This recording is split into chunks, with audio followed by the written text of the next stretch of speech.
Thank you very much, Emilia. As a preamble to this first roundtable, we are showing 3 images on the cultural mobilization to the pandemic.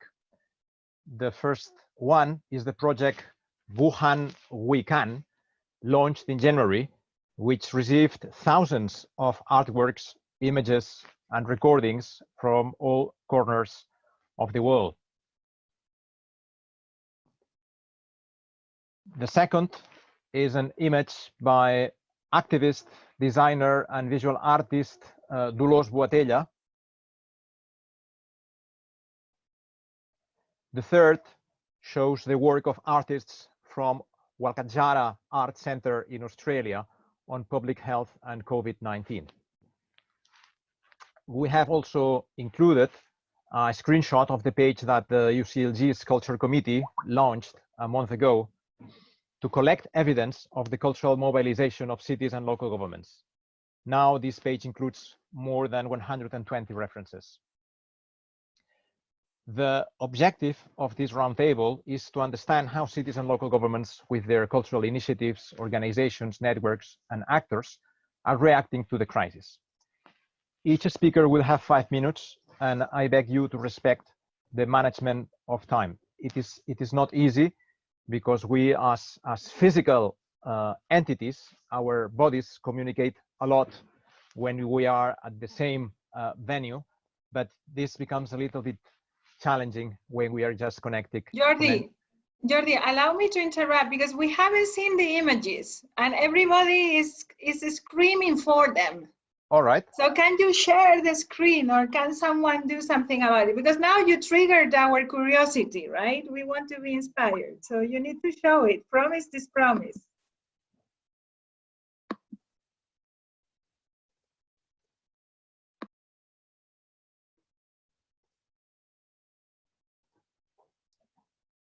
We can go through the images between both panels and then yes, let's do that.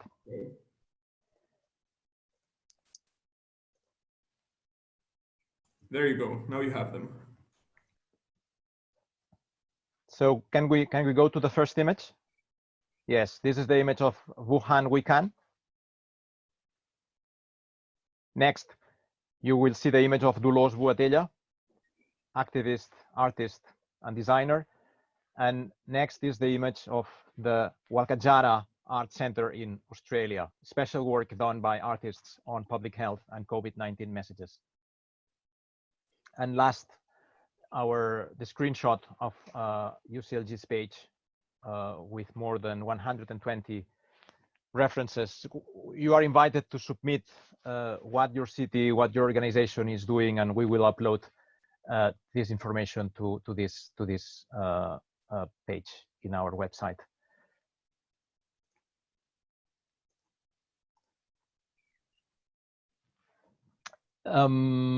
Now I will invite Joan Subirats to take the floor. Joan Subirats, Councillor for Culture, Deputy Mayor for Culture and Education of Barcelona. Joan Subirats.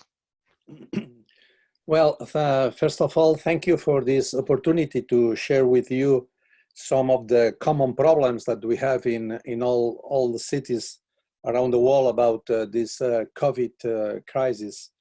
And also I will apologize because in 20 minutes, 25 minutes, I have to go to another meeting that is very important for us because as you can understand, is the meeting that we will decide some of the very important subsidies for the cultural fabric in the city. And I think it's very important also for us to do that kind of meeting. Well, as you probably know, Barcelona has suffered with a lot of different cities around the world this COVID crisis, mainly because it's a city with very linked with tourism, with a lot of visitors attending fairs and congresses, and some of the cultural very important equipments like Picasso Museum or Fundació Miró or Palau de la Música that they are very well known around the world. They are now suffering, you know, this confinement in a very strong way. No, we have also a very important problem that is probably common around the world. That is the deficit crisis that we have as a local government, because all this confinement means that we are not able to receive taxes, elements that we need in order to help the cultural fabric in the city. And as you probably know, and it's I think it's a common element around the world, this COVID crisis is the second big crisis in a very few years, no? Because it's connected with the economic crisis in 2008, and that means that the results of this crisis was very strong to the cultural sector, with a lot of precariousness, with a lot of a big fragility of the cultural equipments, and that means that we don't have enough time to recover during these years, and now we have this crisis.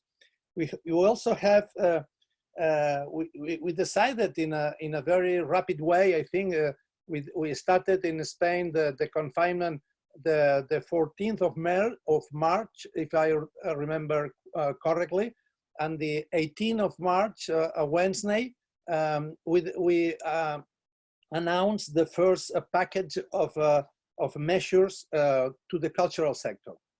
There are 10 specific measures, and I will just not to cross to all the 10 because we don't have enough time. But the most important one is to create a special subsidy of 1 million euros with particular attention of the weakest structures linked to the grassroots culture.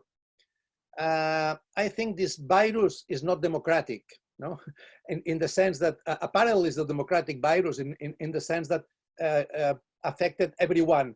But as you know, there's much more heavy. No, the results of this virus is much more heavier for more vulnerable and fragile and precarious sectors. And some of the parts of the cultural fabric in Barcelona, they are very shocked with this crisis. We decided to create this special subsidy in order to help in a extraordinary way this sector.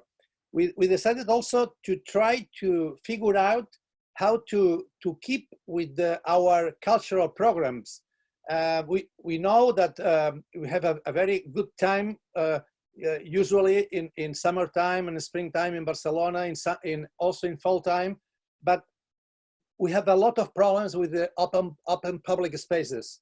How to deal with the social distance, and how to deal with the reduction of people, going to these cultural events. No, we are now trying to, yeah, in 1 minute. We are trying to deal with that and looking for solutions. And also, and the last element that I will, stress is the creation of 1 million euros also to help bookshops. The bookshops are very fragile in the city, and they are very dependent of the liquidity of the money day by day. And we try to help these public bookshops with a special help to create a fund to buy books for the public libraries, looking for this help of this sector. We don't have enough time to stress everything, but just to mention that we are now trying to help the sector for this after the confinement. What happened after that? Thank you very much. Moltes gràcies, Joan. Let me say that these 10 measures are available in the website of the Barcelona's Institute for Culture, as well as in the website that we have devoted to the crisis. And of course, I'm sure Barcelona is available for further information should you request it. The next speaker is Professor Xin, our colleague Guangyu Xin from the Guangzhou International Center Professor, the floor is yours. So can you hear me now? So I'm going to very shortly talk about what we have experienced and what we have to do in the future. The second one, second slide. So what we experienced from this experience, even though it is not awkward to say that, but we have lost a lot. We developed a lot of trust to the government because the government, both the local and central government, did a good job in handling the pandemic. But Korea used to be the second largest, used to have the second largest cases of coronavirus due to some secretive Christian sect. And then after that, after some time, we continue to have more cases because the Protestant churches, some of the Protestant churches did not cooperate with the government for the advice on social distance. So the general public lost a lot of trust on religious organization. Next one. But through this experience, we developed quite a lot of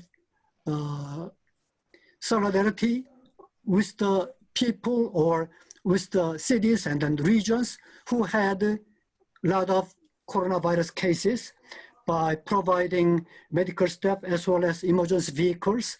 We also, the Gwangju city invited the patients to be in hospital and treated in Gwangju. Nobody opposed the patients coming into Gwangju from other provinces. So it is a good show of solidarity. And then we also practiced social distance without blockade of any region. And then all social activities are going on without government restriction, but the schools are closed, but other businesses are open. And then we also had a parliamentary election, nationwide parliamentary election, only 2 weeks ago, which proceeded fairly without any incident. Even the individuals under self-quarantine, they were given opportunity to vote as well. We also, local government and then central government both collaborated to help vulnerable classes financially, as well as some like also the people in self-quarantine, they were provided with a lot of provisions, including food and then other support. But for that kind of support, nobody opposed it. So through this experience, we developed quite a lot of feeling of solidarity. Next slide. So from this experience, we learned that our civilization is vulnerable. So the cultural event should not simply for entertainment, but we need to learn and then we need to learn to collaborate, and then we need to develop the feeling of solidarity among the community groups and then with the vulnerable groups as well. So this is the first time for the local government to exercise the financial and then other kind of helps to the groups with vulnerable position. So it is a learning not only to the government, but also to the general public. And then we also learned a lot the importance of the good governance among central, local governments, civil society, and then private sector as well, because that collaboration produced very good management of the challenges. as you see the pictures you hear, the people are not prohibited from going around. So this is a picture I took today. So there are many young people on the street, but they are practicing social distance quite well. So at the moment, Gwangju City has only 30 cases. And then for the last 1 week, we did not add any more cases of coronavirus. And then nationwide as well, we have only like about 10 to 20 new cases. So the coronavirus is well contained. And then it is not only containment, but we are learning as well how to collaborate. Thank you. Thank you very much, Professor Kamsahamnida. Our next speaker is Nicolás Montero, the Counselor for Culture of the City of Bogotá. Secretario, tiene la palabra. Good morning from Bogotá. It's a pleasure to be here and to hear your experiences. We feel that we have some points of common. Some of the answers that Bogotá has been doing are common to all the experiences. From now on, I'm going to be speaking in Spanish, so I can use the time in a proper way.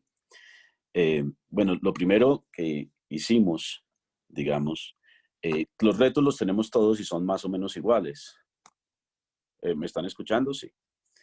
Que es, por supuesto, la vulnerabilidad altísima del sector y, por supuesto, una experiencia de la cual la ciudad entera no estaba preparada. En ese sentido, desde el principio tomamos unas medidas que estamos evaluando y que seguimos evaluando y de las cuales seguimos aprendiendo con la convicción profunda de que todos vamos a salir de este tema, pero que el valor más importante no es solo salir, sino cómo vamos a salir. Es decir, cuáles son esos saldos pedagógicos, esas experiencias, esos conocimientos que nos va a permitir decir que va a ser un orgullo, de alguna manera, encontrar ese cómo salir y en la cual creemos firmemente que los valores de la solidaridad y de la creación van a ser fundamentales para hacer una crítica cultural de cómo hemos venido viviendo. Entonces, en principio, nuestra alcaldesa, la doctora Claudia López, invitó a un piloto de confinamiento. Ese piloto de confinamiento permitió que la sociedad entera se acercara al confinamiento de una manera voluntaria, solidaria y de alguna manera creativa, apoyándonos en una experiencia que Bogotá lleva viviendo hace muchos años alrededor de un concepto que se llama cultura ciudadana, que considera fundamentalmente que los ciudadanos son los agentes del cambio y que esos cambios deben ser voluntarios. Entonces ese primer piloto nos permitió entrar de una manera más orgánica a esta obligatoriedad del confinamiento. Y de allí se tomaron varias experiencias, se hicieron encuestas que nos permitieron identificar, digamos, hacia dónde íbamos. Lo segundo es que varios de los fomentos que teníamos habían estado planeados para la vida antes del COVID-19. Entonces, esos fomentos no los retiramos, pusimos liquidez en el sector y lo que hicimos fue a esos fomentos que ya estaban entregados, cambiarles de alguna manera el acento que tenían porque estaban puestos para la situación anterior. Nos reunimos con cada uno y les dijimos, ahora piensen cómo esos fomentos responden a la coyuntura actual. ¿Por qué es importante esto? Porque las políticas públicas no pueden ir solo de arriba para abajo, sino que si creemos en el espíritu de la creación, tenemos que poner a los creadores a pensar en la situación actual. Esas fueron como las dos primeras medidas que tomamos para un primer acercamiento a esta situación actual. Ustedes todos han expresado la necesidad de pasarse a plataformas digitales para que la gente, en principio, pudiera seguir, digamos, estando arraigadas a ese ejercicio cultural. Eso ha sido importante, todas han crecido. Por supuesto, el reto dentro de este mismo panel es empezar a ver cómo todas esas plataformas nos podemos unir, porque el reto actual está haciendo que las fronteras se derriben. que el mundo digital nos combina a decir que esas plataformas no pueden ser de una sola ciudad o de un solo país, sino que tenemos que entrar en un intercambio donde lo más importante seguramente sea la gestión del conocimiento. Es decir, cómo después de toda esta experiencia, estas plataformas digitales habitan la vida cotidiana de los ciudadanos. Esa gestión del conocimiento va a ser muy importante porque nos va a permitir tener los saldos pedagógicos, las cosas que aprendimos para decir cómo como sociedad no solo salimos adelante, sino qué fue lo que aprendimos, cómo fue que salimos, cuáles son los valores que nos permitieron salir adelante. Y creemos fundamentalmente que el espíritu de la creación ahí es fundamental. Y ahí tenemos, digamos, otra reflexión que me parece que es importante y que veníamos arrastrando desde antes en esta concepción del artista, de la creación y del ejercicio cultural, que todavía depositamos solo en la responsabilidad de aquellos creadores. Entonces, ¿qué es lo que deberíamos empezar a pensar o qué es lo que pensamos que es importante? La creación misma nos conmina a una cosa, a tener un lazo consciente con la realidad. ¿Debe ser esto patrimonio solo de esos que llamamos creadores? ¿O debe Último ser minuto, secretario. ¿Cuánto me queda? 1 minuto. Ya, entonces Menos. tengo que... Menos. Entonces hemos tenido que identificar cómo distribuimos eso de la creación. ¿Qué es lo que es importante de la creación? No solo para el artista, sino para considerar que cada ciudadano puede ser un creador y que puede dignificar su vida a través de la creación. De esto, como que sea solo 1 minuto, entonces quisiera comentar solo una experiencia. En Bogotá, en Colombia entera, los procesos de lectura, y esto es solo un ejemplo, los procesos de lectura nos demuestran que los chicos que llegan a los 15 años no saben lo que están leyendo. Ese eslabón básico de la creación, para secularizar la creación, es fundamental para que cada ciudadano a su vez dignifique su vida a través de eso que los creadores sabemos que es importante, que en cada paso del proceso dignificamos la vida. Entonces, políticas de lectura y de comprensión de lectura terminan siendo particularmente eficientes en estos momentos de confinamiento, pero que deben trascender ese confinamiento y tener la absoluta convicción de que las políticas públicas deben dejarnos saldos pedagógicos para el ciudadano, porque el ciudadano debe estar en el centro, y que la cultura no puede ser el patrimonio solo de unos cuantos, no puede ser basada solo en, digamos, la producción de eventos, y si usted quiere secularizarse en la vida cotidiana.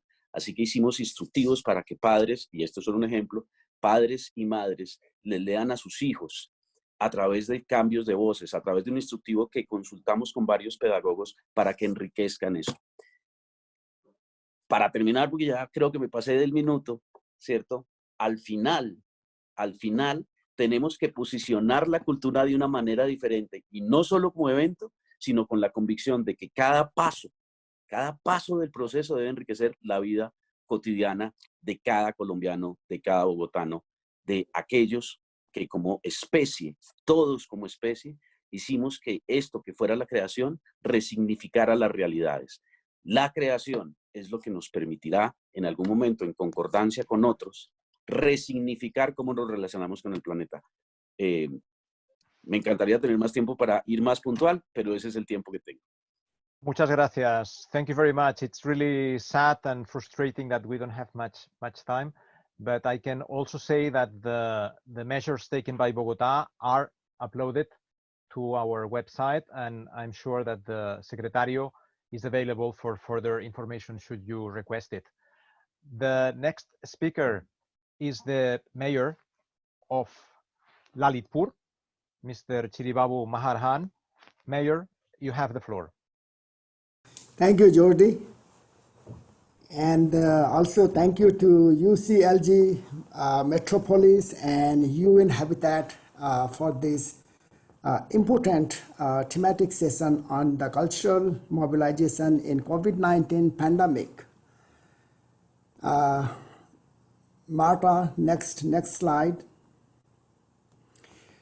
Okay, I represent Lalitpur Metropolitan City. This is the second largest city in the Kathmandu Valley. Kathmandu, the capital city of Nepal. And my city is a fine arts city.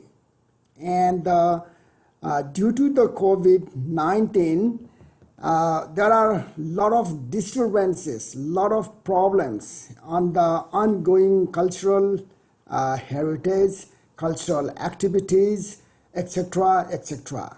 Just take an example. You on the picture, you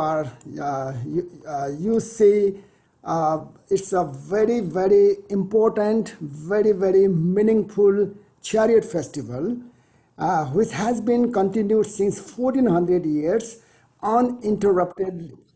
But this time we have to stop it. But now the problem is the chariot construction is scheduled based on lunar calendar. So now the lunar calendar does not wait anybody else. Therefore, the construction of the chariot has been not started.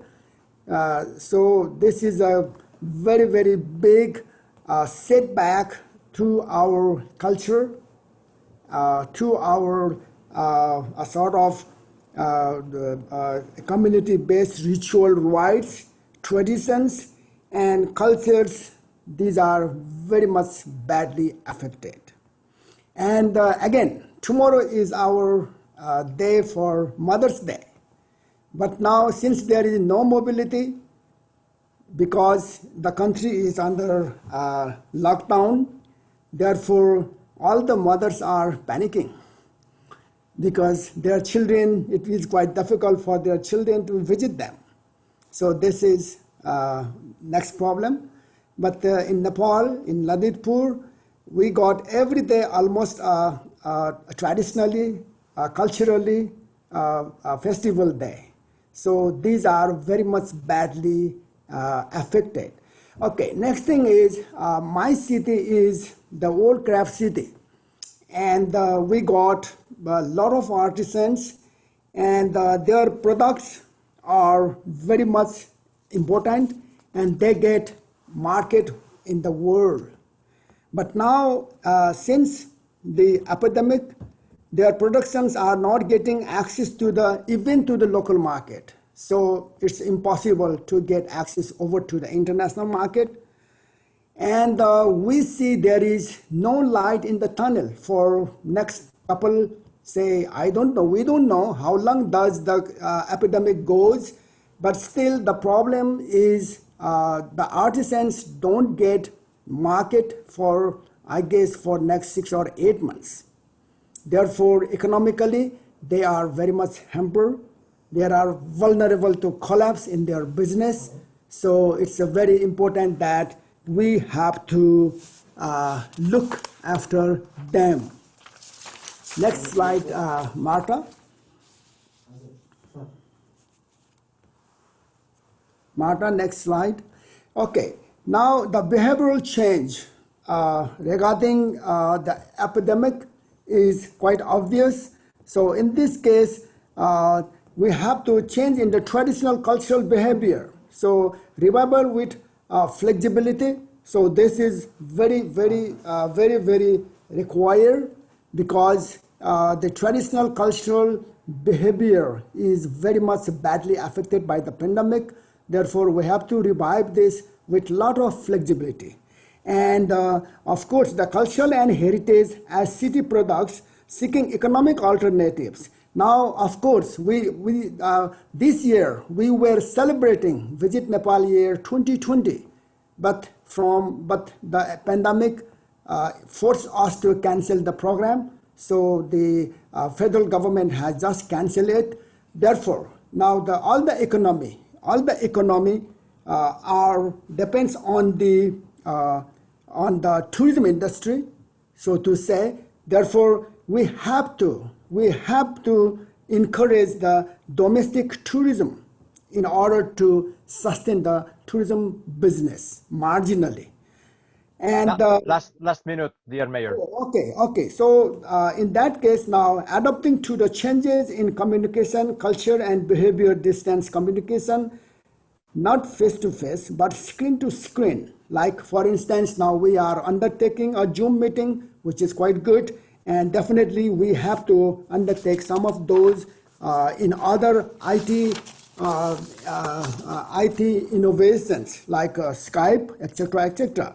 So now lessons we learn is now, of course, we have revival of well-established tradition, sanitation and hygiene practice. For instance, before we go to our home, we take off our shoes, we wash our hands and feet. But now that thing has been again repeated. Okay, so in that case, we don't handshake, we don't hug, but then we used to say namaste. Next slide, Marta. Next slide, Marta. Last one.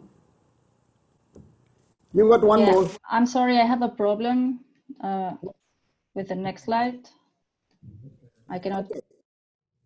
So in that case, we have a tradition of receiving people by doing like this, namaste. We don't shake hand, we don't hug. Therefore, this thing has now been revived. Okay, so in this case, whatever we were, our forefathers did, those things were again repeated these days, and it's mainly due to the pandemic.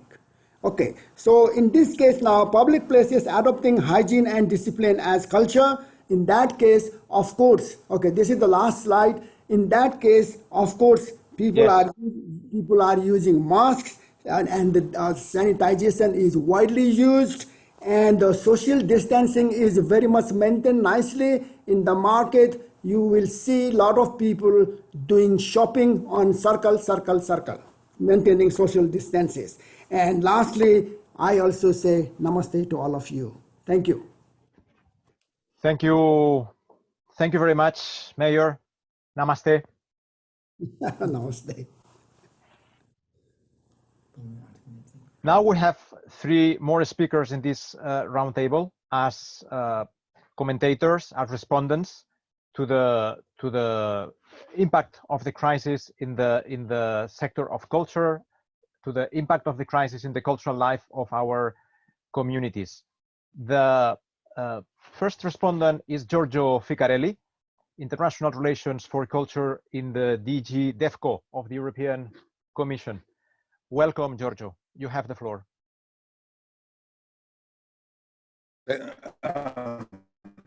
Thank you, Jordi. Thank you for organizing this interesting meeting. I'm able to stay long because unfortunately this COVID time, at the beginning we thought it would be a stay home, it would be more calm, less stress, but in reality it becomes even more working in the offices. And video conferences, a video meeting are organized by all organizations, one after the other. And so we are screen to screen, much more than face to face. But at least we can see each other with this good technology. I'm very happy to see people from the town, from the cities, because we have been. I was last Friday. We are doing in order to tackle the impact of this the situation on the cultural sector, who actually is one of the sector actually is more on one side is one of the sector who is more affected, like already highlighted the problem of no social protection, very special contractual arrangement, informal sector, all this sector performance related, all this part of the cultural sector is extremely affected and need a measure to address that. On the other side, it is interesting how people are suddenly realizing the importance of culture and way of communicating, the cultural tools are used, the cultural languages are used to communicate to your neighbor on the other side of the street, on your telephone screen, on your computer screen, and songs, music, videos are used to express, to pass this difficult time. Think about the post-COVID, where the culture could get a little bit more importance in our policy between among our politicians. There are also those who are more reluctant to understand the importance of culture in our daily life and our cultural dimension, how culture could be important. So we have what we have done on our side. We are trying to get this approach of reorientation, acceleration, and opening of new window. So we are trying to reorient program that we have in order to see how we can use those programs to address this issue, to help the cultural sector. We are trying to accelerate those programs in terms of being quicker on the ground, supporting job creation, SME, and we are trying to open some new window. A lot of people is trying to open new window. They say, you have created this library, this platform to organize, centralize information about the different town, what they are doing. UNESCO is doing the same. We are doing the same in our cultural exchange platform, a platform that we have created last year at the colloquium, where some of you were present, to link together professionals of the cultural sector and creative sector. We are relaunching now this week, at the end of this week, a new update of the site of the platform with a specific part dedicated of the COVID pandemic. I'm just would like to use these 5 minutes just to comment a little bit. I think there have been raised some of the issue, some important 1 minute left, issue. Giorgio. 1 minute left. 1 minute. The issue is public space, because if you want to talk about the problem at the world,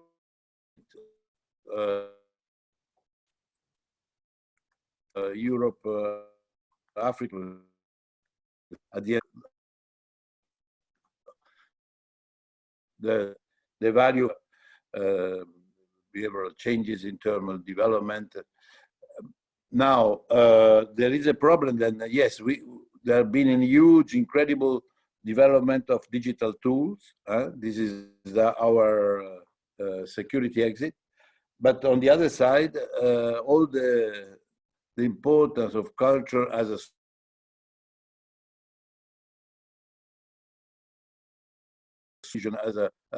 aggregation, how to bring back life in the public spaces. So I think this is concentrate on that, also to make sure that this, I was looking at the slide of Nepalese friend,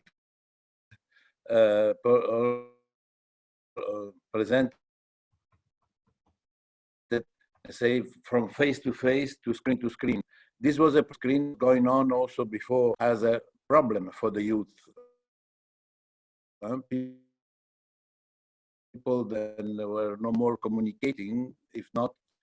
Now it's not only the youth are communicating only to screen, but everybody communicates screen to screen.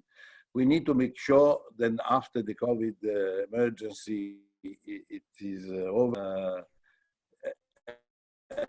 Maybe it would be a different way how to organize the face-to-face, how to organize our life in the town. In towns have been clean. I would be curious to hear from Luca what happened in Rome. Good. Now, thanks to COVID. So what will be after? How in order Thank you. to take the positive side of this emergency at the same to that have affected many of our sector. Bye. Grazie. Thank you very much, Giorgio. And the time management is difficult. Thank you very much for your involvement and for your very important inputs to the conversation. Grazie. Now I will give the floor to Gerald Leitner, the Secretary General of the International Federation of Library Associations and Institutions, IFLA. Please, you have the floor. Thank you, Jordi. Thank you for inviting me here to speak. And of course, thanks in particular to the whole USLG team and Emilia. I'm Gerald Leitner, Secretary General of the International Federation of Library Associations and Institutions, the global organization for all types of library in the world with members from 153 countries. Maybe, yes, if we could go to the first slide, Marta, please. Thank you. Our mission is to inspire, engage, enable, and connect the global library field in order to power literate, informed, and participatory society. And at the heart of our work are hundreds of thousands of public and community libraries globally, and for every 15,000 people for countries where we have theaters. And many of these are primarily founded and managed by you, by the cities and by the regional governments. And therefore, it's very important for us to get in connection with you and to discuss future plans. Libraries are cornerstones of local cultural infrastructures, guarantors of democratic access and participation. For example, in the United States, they are the single most popular cultural activity outside of home. They are also a gateway to education and lifelong learning. And of course, libraries are a place to build the knowledge, skills, and confidence to make the most of the world online and offline. An information infrastructure that supports innovation, research, and decision-making at all levels. A space to foster resilience and social cohesion. And of course, libraries are a development accelerator. This is what a properly supported library can bring to your communities. And with such a focus on spaces and people, the obligation on libraries to close as a result of COVID-19 has, of course, especially difficult for us. Maybe we have the next slide. But also I'm very happy to say that the virus has also stimulated resourcefulness. My organization, IFLA, has created a website, like you have a website, where you bring in examples together, where we're demonstrating examples from all over the world, how libraries tackle the challenges of the virus in these difficult times and doing all to bring new benefits to citizens.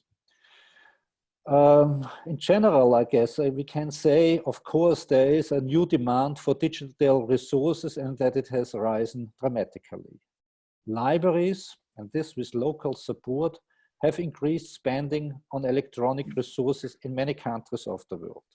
For example, in Ireland or in my home city in Vienna, for example, I can say that now the city of Vienna is offering via libraries 70,000 ebooks freely to all citizens, not just to the members of the libraries. This means there's a new spirit to inspire via libraries the whole city here, for example.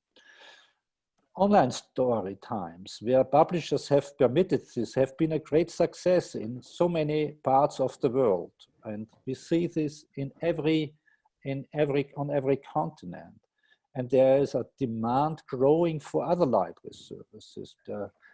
I'm really excited when I see what new things are coming up. For example, again in the US, in Florida, libraries have introduced drive-through options for receiving and returning claims for unemployment benefits. They are not allowed to open the library, but they have created a drive-through option to get these services. And library spaces and resources are being used from everything, from making personnel protective equipment in many countries to hosting control centers for local and regional government responses, for example, in Alaska. Librarians themselves are helping keep contact with the isolated or supporting contact tracing. You see, there are so many different services what we are trying to create. In this, the value of the library as a place that is trusted, familiar, and focused on democratic access to information and culture comes into this its own, even when the doors are closed. Maybe we can have the next slide. Last minute, Secretary General. So what next? Clearly, we will not be returning to normally immediately. Efforts to provide greater access to information and opportunity to participate in cultural life online will need to continue, especially for the most vulnerable. We will need to continue, and we're going to find innovative ways to offer traditional services digitally, to recreate online the uniqueness of libraries as places where social contact, knowledge, culture, and science can come together. Spaces where people can talk, think, and create, drawing on quality information and evidence, building more inclusive participatory features. Last slide. You, of course, as leaders of local and regional governments, have a crucial role to play here. Your libraries can be your strengths, delivering not just on cultural objectives, but also supporting learning, earning, and well-being. Working together, a transformation is possible, fully realizing the potential of your libraries as much in the digital as in the physical world. It depends on us, but it depends also on you how our future will be. Working together, I believe, we cannot just return to normal, but to better. And libraries are ready for it. With your support, we will do it. Thank you so much, Jordi. Thank you very much, Secretary General. Dankeschön and danke Welt, because the headquarters of IFLA are in the Netherlands. Yeah, thanks. Thank you very much. And our next speaker, and to close this first roundtable, is Ege Yildirim, the focus point for the SDGs of ICOMOS, the International Council on Monuments and Sites. Ege, you have the floor. Can you hear me? Yes. Okay. Thank you very much, Jordi and everybody. It's wonderful to be part of this important debate today. I'm here representing ICOMOS, which is headquartered in Paris, but I'm personally sending my greetings to you from Istanbul, where I'm based. ICOMOS is a global network of cultural heritage professionals in all over the world, with national committees in more than 107 countries, which means that actually we are your local partners. You know, in every city, the National Committee of ICOMOS in your country is ready to engage and partner with you. I'd like to say that from the outset. So a few points I'd like to make, also trying to respond to what the esteemed local government representatives have been saying. ICOMOS is, as you know, we collaborate a lot with UCLG, which is a fellow NGO in effect, just like us. We are part of the civil society segment of the culture sector. And we've been witnessing the mobilization of many different cultural organizations, civil society actors at the moment responding to the COVID. There's a great diversity and, you know, symphony, not cacophony, I should say, of different reflections and statements on the situation. At ICOMOS ourselves, we've just celebrated on April 18th, the International Day of Monuments and Sites, which we celebrate annually with a different theme. And this year's theme is shared heritage. So it was quite meaningful to have to adjust ourselves to see how we can still talk about shared heritage in COVID-19 circumstances. So of course, we've been trying to adjust to the new realities to live with COVID-19. We've been taking our events digital, of course, online, a lot of them, and also trying to understand perhaps different responses for the pre-vaccine and the post-vaccine eras. You know, we hear about 18 months to deliver a vaccine, and then in the medium term, how we can already plan for a return to some kind of social gathering, you know, way of being. So let me just remind you, as you all know, really about the benefits of cultural heritage as one component of culture can offer. We've already been offering comfort and inspiration, lessons from the past, traditional knowledge and practices, and interesting lessons from history about how actually important urbanism developments have come about with epidemics and how to respond to epidemics with better sanitary conditions, for example. So we will be seeing the same kind of changes. We are in history in the making. Cultural heritage is evolving in the making with new behavior forms, like it was mentioned perhaps. Let's see, with urban commons, providing safe spaces and responding with creative ways, virtual site tours, heritage challenges. But of course, we know that the heritage assets and heritage organizations, professionals are also at a very vulnerable position. We're facing lowered priority of funding for heritage, economic stimulus packages not prioritizing it, especially over infrastructure projects. And with built cultural heritage, you have the added risk of infrastructure projects or adjustments to you know, post-COVID life in buildings and heritage assets, potentially harming heritage. On the other hand, when people are lost, especially the elderly, which is a form of intangible cultural heritage, we're losing precious knowledge, perhaps not to be replaced. You know, this is what generations before us have come to, you know, refine as some ways of coping with situations similar to COVID-19, perhaps with you know, different health crises, etc. I have about 1 minute left, I believe. Right, Jordi? Okay, in that case, I will just say something about the recovery of tourism, how we do agree that there will be a recovery more local tourism and a way to enjoy cultural and natural heritage sites again. Points in response, there is a risk, or not risk, let's say, but an interesting aspect of digitalization, where a lot of built heritage, you know, there is the material embodiment aspect, you know, and actually I'd like to share with you a small example from where I'm based in Istanbul. I have a lucky view from my apartment of the Hagia Sophia. And I was just taking a picture of it, putting it on Instagram, and my friends were saying, oh, I'm relieved to see it. You know, they actually make sure that it's still there.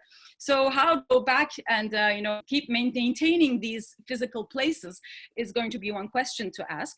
Education was mentioned very much. SDG 4.7 on sustainability and culture education.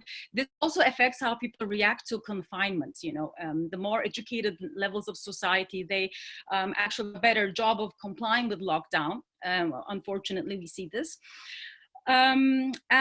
Just to close off, I would like to just commend the whole initiative of UCLG and UN Habitat bringing together city experiences, and they just need to be shared more widely because we need much more a number of good local government practices to support culture, and ICOMOS is here to support you with our expertise and knowledge. Thank you very much.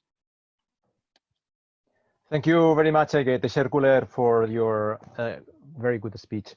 Thank you very much. And let me also recall that ICOMOS, IFLA, the UCLG Culture Committee, together with other global networks on culture, such as the Federation of Coalitions for Cultural Diversity and others, released a declaration, a statement on Monday on the impact of culture in COVID, the impact of COVID-19 on culture in cultural life. We close with this the first roundtable, and now I give the floor to my colleague Marta Llobet for the participatory exercise based on Mentimeter. Marta, you have the floor.